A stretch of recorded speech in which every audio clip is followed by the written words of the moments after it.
Ketika itu kota Makkah adalah tempat jahiliyah. Jahiliyah itu apa? Arti jahil itu apa? Bodoh.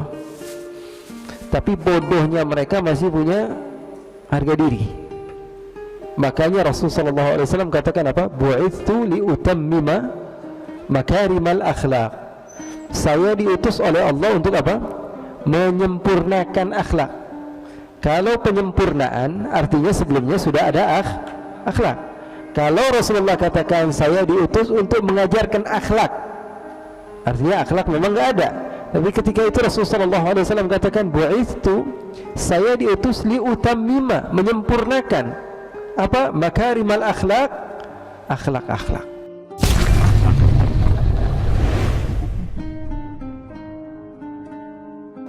Kita kembali kepada kajian kita sebelum Ramadan, yaitu sirah Nabi besar Muhammad SAW.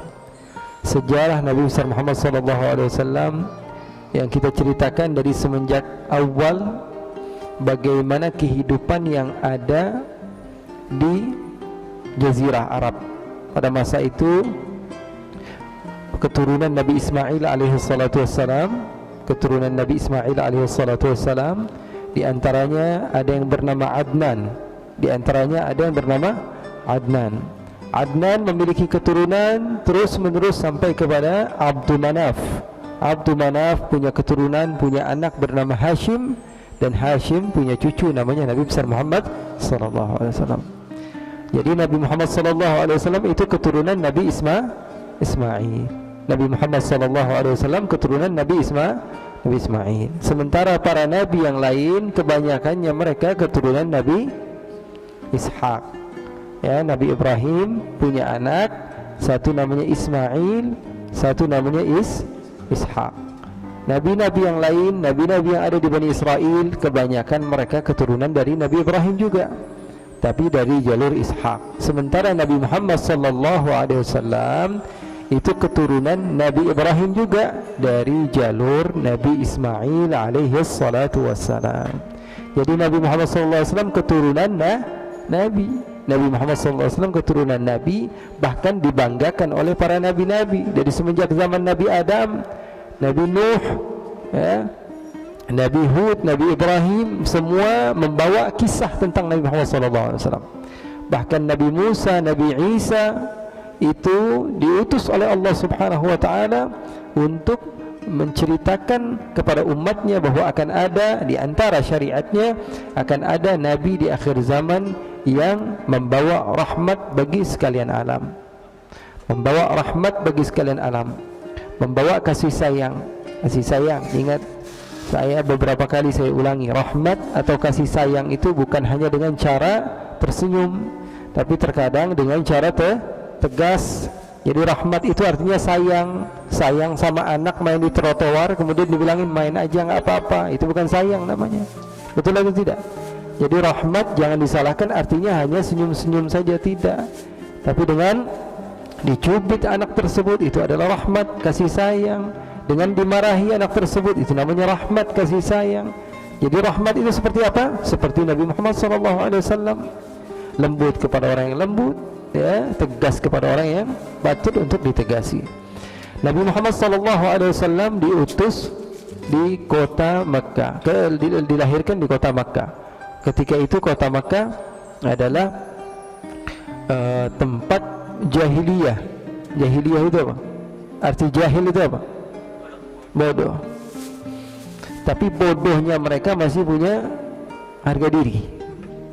Makanya Rasulullah SAW katakan apa? Bu'ithtu liutammima makarimal akhlaq. Saya diutus oleh Allah untuk apa? Menyempurnakan akhlak. Kalau penyempurnaan artinya sebelumnya sudah ada akhlak. Kalau Rasulullah katakan saya diutus untuk mengajarkan akhlak, artinya akhlak memang enggak ada. Tapi ketika itu Rasulullah SAW katakan bu'ithtu, saya diutus liutammima, menyempurnakan apa? Makarimal akhlak, akhlak-akhlak. Menyempurnakan, penyempurnaan artinya apa? Artinya mereka itu mau untuk menjadi yang baik tapi nggak tahu caranya. Contoh, satu keburukan yang sering diulang-ulang oleh penceramah atau mereka-mereka yang menceritakan keadaan pada zaman Rasulullah SAW. Mereka tahu bahwa di zaman tersebut anak perempuan dikubur hidup-hidup. Sering dengar nggak? Anak perempuan dikubur hidup-hidup. Kenapa kok anak perempuan dikubur hidup-hidup? Alasannya kenapa? Setelah kita cari tahu, ternyata alasan mereka adalah alasan yang harusnya itu bisa dipuji. Kok bisa, Habib? Kan anaknya dikubur hidup-hidup. Iya. Mereka itu sebenarnya orang Arab pada masa itu, orang kabilah-kabilah. Satu kabilah ini, satu kabilah ini, satu kabilah ini, datang dari kabilah luar, semuanya perang satu sama lain. Yang menang akan menguasai satu tempat. Kemudian apa? Hartanya akan diambil. Orang dulu kan begitu. Yang kuat akan menjajah yang lemah akan terjajah. Begitu. Waktu itu orang-orang Arab sering didatangi, kemudian dijajah, tempatnya diambil. Kemudian kalau perang kalah, tentu apa? Harta mereka akan diambil dan istri-istri mereka akan diambil, dijadikan hamba sahaya. Putri-putri mereka akan dijadikan hamba sahaya, dihinakan. Orang Arab nggak mau. Mereka menjaga sekali anak-anak perempuan mereka. Mereka nggak mau anak perempuan mereka dihinakan ketika mereka sudah dewasa. Ketika anak perempuan saya sudah dewasa, dinikmati oleh orang lain, dijadikan pembantu, dijadikan hamba sahaya, dihinakan. Saya nggak mau. Lebih baik dari semenjak kecil saya buang dia, saya masukkan ke dalam kuburan. Jadi niat aslinya baik atau buruk? Baik, untuk menyelamatkan anak-anaknya. Cuman nggak tahu cara yang benar. Benar. Mereka memiliki ghirah, kecemburuan yang tinggi terhadap apa? Terhadap keluarga perempuan. Kalau sekarang enggak, kita enggak jagain, dia buka sendiri. Ya. Wajahnya, auratnya, kerudungnya. Kalau zaman dahulu tidak. Orang jahiliyah saja dijagain anak perempuannya. Kalau sekarang enggak, kita bodoh amat lah. Urusan kita banyak kok, ngurusin anak sendiri. Ya. Anak kita udah gede kok, udah bisa ngurus diri sendiri. Iya, sekarang kamu ngomong seperti itu. Di akhirat bisa nggak ngomong sama Allah begitu? Nggak bisa.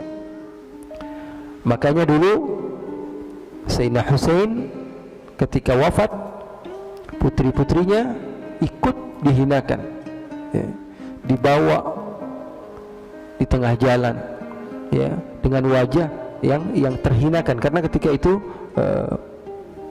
keluarga Nabi dikalahkan, kemudian apa? Kemudian dibawa ke beberapa negara, ke beberapa daerah dalam keadaan terhina. Maka ada salah seorang di antara pecinta keluarga Nabi Muhammad SAW mengatakan kepada Ali Zainal Abidin, wahai Ali, saya ingin memberikan kepada kamu pemberian. Kira-kira kamu mau apa? Kamu mau apa? Maka Sayyidina Ali Zainal Abidin mengatakan, kamu punya apa? Saya punya apapun yang kamu mau pinta, wahai Ali. Saya pecinta keluarga Nabi, saya punya harta. Apa kata beliau? Kamu hiasi saja kepala bapak saya, bikin semegah-megahnya, biar dibawa supaya apa? Orang-orang setiap melihat rombongan kami hanya fokus kepada kepala bapak saya dan tidak melihat kepada adik-adik perempuan saya.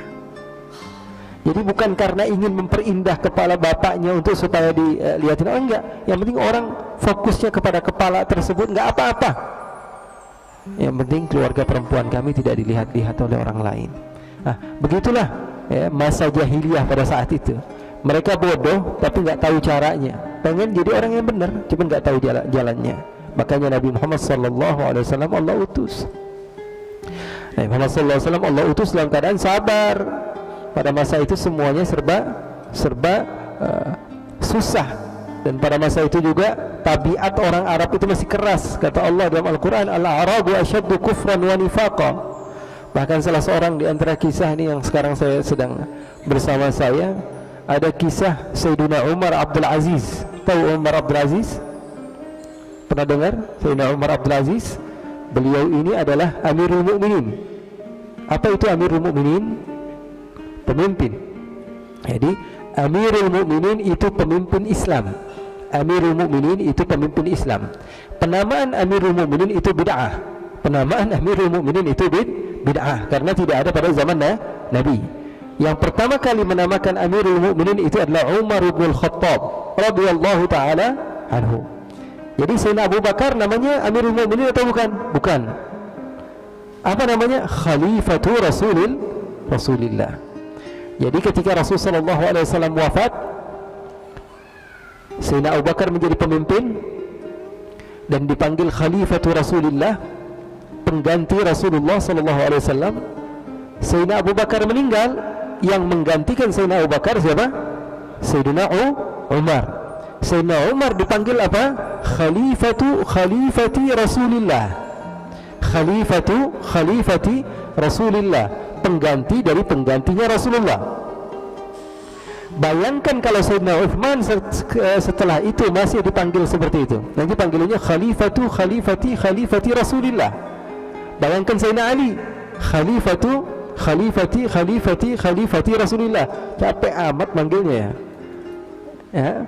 Makanya ketika ada sebagian orang datang kepada Sayyidina Umar bin Khattab, dia mengatakan, antal amir, wahai Sayyidina Umar, wahai Khalifati Rasulullah, engkau adalah pemimpin kami dan kami adalah orang beriman. Maka setelah itu Sayyidina Umar dipanggil Amirul Mukminin. Singkat, Amirul Mukminin. Amirul Mukminin Sayyidina Umar bin Khattab radhiyallahu an. Sayyidina Umar bin Khattab, Sayyidina Uthman juga begitu, Sayyidina Ali juga begitu. Kalau Sayyidina Abu Bakar, Khalifatu Rasulillah sallallahu alaihi wasallam.